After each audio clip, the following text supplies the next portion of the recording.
प्रदेश में किसानों के पंजीकरण के लिए आज से 15 अप्रैल तक विशेष अभियान चलाया जाएगा। इसके तहत सभी ग्राम सचिवालय में कैंप लगाकर फॉर्मल रजिस्ट्री बनाई जाएगी। सरकार का उद्देश्य किसानों को डिजिटल प्लेटफॉर्म से जोड़कर पीएम किसान समेत अन्य योजनाओं का लाभ सीधे पहुंचाना है।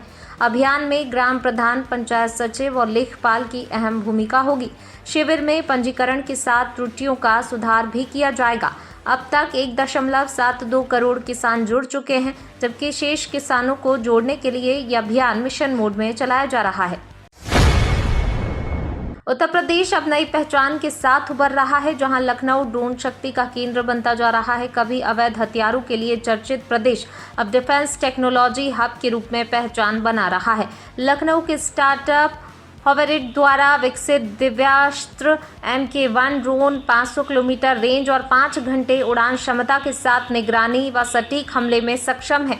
AI आधारित ये ड्रोन 15 किलो पेलोड ले जा सकता है। डिफेंस कॉरिडोर में इसकी फैक्ट्री लगने जा रही है और सेना से शुरुआती ऑर्डर भी मिल चुके हैं। बारिश से फसलों को हुए नुकसान के बीच कृषि विभाग ने किसानों को बड़ा अलर्ट दिया है। विभाग ने कहा कि फसल खराब होने पर 72 घंटे के भीतर सूचना देना अनिवार्य है, वरना बीमा क्लेम अटक सकता है। गेहूं की कटाई और थ्रेसिंग प्रभावित हुई है, जबकि सब्जी फसलों में रोग का खतरा बढ़ गया है। कृषि विशेषज्ञों ने जलभराव रोकने और दवा छिड़काव की सलाह दी है। किसान टोल फ्री नंबर 14447 पर शिकायत दर्ज करा सकते हैं। विभाग ने नुकसान का रिकॉर्ड और फोटो सुरक्षित रखने की अपील की है। उत्तर प्रदेश में ITI छात्रों के लिए अब औद्योगिक प्रशिक्षण अनिवार्य कर दिया गया है, ताकि उनकी रोजगार क्षमता बढ़ाई जा सके। प्रशिक्षण निदेशालय ने कोर्स का 25% हिस्सा उद्योगों में व्यावहारिक प्रशिक्षण के रूप में लागू करने का निर्णय लिया है। 1 साल के कोर्स में 3 महीने और 2 साल के कोर्स में 6 महीने का प्रशिक्षण जरूरी होगा। ये व्यवस्था प्रदेश के 305 ITI संस्थानों में लागू होगी। 58 ट्रेड के छात्रों को इसका लाभ मिलेगा। इस पहल से छात्रों को वास्तविक कार्य अनुभव मिलेगा और स्किल गैप दूर कर उन्हें रोजगार के बेहतर अवसर मिल सकेंगे। उत्तर प्रदेश में खाद्य प्रसंस्करण नीति 2023 के तहत निवेश और स्वरोजगार को बढ़ावा मिल रहा है। अब तक 114 फूड प्रोसेसिंग यूनिट शुरू हो चुकी हैं, जिनमें करीब 400 करोड़ रुपए का निवेश हुआ है। सरकार हर महीने 10 नई इकाइयां शुरू करने की तैयारी में है, जिससे रोजगार के अवसर बढ़ेंगे। 183 करोड़ रुपए से अधिक का अनुदान भी दिया जा चुका है। 500 से ज्यादा इकाइयों को लेटर ऑफ कंफर्ट मिला है, जबकि 300 स्थापना प्रक्रिया में है। कई इकाइयों में सोलर प्लांट लगने से लागत में कमी आई है और उद्योगों को फायदा मिल रहा है। गोरखपुर में मुख्यमंत्री योगी आदित्यनाथ ने पत्रकारिता में संयम और समन्वय पर जोर दिया। उन्होंने कहा, एक ही खबर के अलग अलग प्रस्तुतिकरण से जनमानस में भ्रम और अविश्वास पैदा होता है। पत्रकारिता को मूल्यों, आदर्शों और राष्ट्र सेवा के भाव से जुड़ा रहना चाहिए। सीएम ने कहा कि मीडिया समाज का आईना है और लोकतंत्र संवाद से चलता है। उन्होंने भ्रामक खबरों से बचने की सलाह दी। साथ ही सरकार द्वारा पत्रकारों के कल्याण के लिए चलाई जा रही योजनाओं का जिक्र किया और जिम्मेदार पत्रकारिता की आवश्यकता भी बताई। उत्तर प्रदेश में पंचायत चुनाव को लेकर सस्पेंस बढ़ता जा रहा है। तय समय पर चुनाव होना मुश्किल माना जा रहा है और सूत्रों के अनुसार ये 2027 विधानसभा चुनाव के बाद हो सकते हैं। मतदाता सूची 15 अप्रैल को जारी होगी, जबकि आरक्षण प्रक्रिया के लिए पिछड़ा वर्ग आयोग का गठन अभी बाकी है। लंबी प्रक्रिया के चलते देरी तय मानी जा रही है। ऐसे में ग्राम पंचायतों का कार्यकाल खत्म होने पर प्रशासक नियुक्त करने की स्थिति बन सकती है। सभी राजनीतिक दल फिलहाल विधानसभा चुनाव पर फोकस किए हुए हैं, जिससे पंचायत चुनाव और टल सकते हैं। उत्तर प्रदेश की राजनीति में 2027 का विधानसभा चुनाव अब दिलचस्प मोड़ लेता दिख रहा है। मुकाबला सिर्फ बीजेपी और समाजवादी पार्टी तक सीमित नहीं रह गया, क्योंकि मायावती और चंद्रशेखर आजाद जैसे चेहरे समीकरण बदलने की स्थिति में है।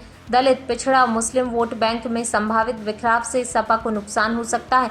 वहीं बसपा और आजाद समाज पार्टी भले कम सीटें जीते, लेकिन वोट कटिंग के जरिए बड़ा असर डाल सकती है। पश्चिम यूपी में जयंत चौधरी की भूमिका अहम होगी। ऐसे में 2027 में किंग मेकर की राजनीति उभर सकती है। उत्तर प्रदेश में भाजपा आज अपना स्थापना दिवस धूमधाम से मना रही है। प्रदेश भर में बूथ स्तर तक विभिन्न कार्यक्रम आयोजित किए जा रहे हैं। लखनऊ स्थित राज्य मुख्यालय पर प्रदेश अध्यक्ष पंकज चौधरी और संगठन महामंत्री धर्मपाल सिंह झंडारोहण करेंगे। इस मौके पर पार्टी अपनी विकास यात्रा, विचारधारा और संगठन विस्तार पर चर्चा करेगी। वरिष्ठ कार्यकर्ताओं को सम्मानित किया जाएगा। वहीं मंगलवार से 12 अप्रैल तक जनसंपर्क अभियान चलाया जाएगा, जिसमें कार्यकर्ता गांव-गांव जाकर लोगों से संवाद करेंगे और सरकार की योजनाओं की जानकारी देंगे।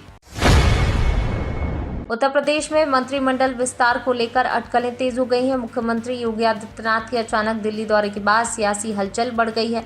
हालांकि दौरे को निजी बताया गया, लेकिन इसे संभावित विस्तार से जोड़ा जा रहा है। सूत्रों के अनुसार कोर कमेटी बैठकों में खाका तैयार हो चुका है और 15 अप्रैल तक प्रक्रिया पूरी होने की संभावना है। नए चेहरों के साथ प्रदर्शन के आधार पर फेरबदल भी हो सकता है। जातीय और क्षेत्रीय संतुलन साधने पर जोर रहेगा। अब अंतिम फैसला दिल्ली में शीर्ष नेतृत्व की बैठक के बाद ही सामने आएगा। गोंडा में गोंडा प्रीमियर लीग सीजन 6 के उद्घाटन पर सपा प्रमुख अखिलेश यादव ने बड़ा वादा किया। उन्होंने कहा 2027 में सपा सरकार बनने पर गोंडा समेत पूरे यूपी में वर्ल्ड क्लास खेल इंफ्रास्ट्रक्चर तैयार किया जाएगा। टेनिस, क्रिकेट को बढ़ावा देने और 100 से 200 करोड़ रुपए का फंड बनाने की भी बात कही। उन्होंने हर मंडल में इकाना जैसा स्टेडियम बनाने का आश्वासन दिया। टूर्नामेंट में विजेता टीम को 3 लाख और उप विजेता को 1.5 लाख रुपए मिलेंगे। इस आयोजन से युवाओं में खेल के प्रति उत्साह बढ़ा है। मुख्यमंत्री योगी आदित्यनाथ ने कहा कि उत्तर प्रदेश में फिल्म सिटी बनने से युवाओं को अपने ही राज्य में बड़ा मंच मिलेगा। उन्होंने बताया कि निर्माता बोनी कपूर ने 24 अप्रैल को फिल्म सिटी की आधारशिला रखने का समय मांगा है। योगी ने कहा कि पहले ऐसी कल्पना भी नहीं थी, लेकिन अब प्रदेश फिल्म उद्योग का केंद्र बन सकता है। उन्होंने उदाहरण देते हुए कहा कि अगर पहले ये सुविधा होती तो कलाकारों को मुंबई नहीं जाना पड़ता। साथ ही गोरखपुर में बन रहा हेरिटेज कॉरिडोर भविष्य में फिल्म शूटिंग का प्रमुख स्थल बन सकता है। उत्तर प्रदेश में सियासी बयानबाजी तेज हो गई है। सपा प्रमुख अखिलेश यादव और डिप्टी सीएम केशव प्रसाद मौर्य के बीच सोशल मीडिया पर तीखी जुबानी जंग छिड़ गई है।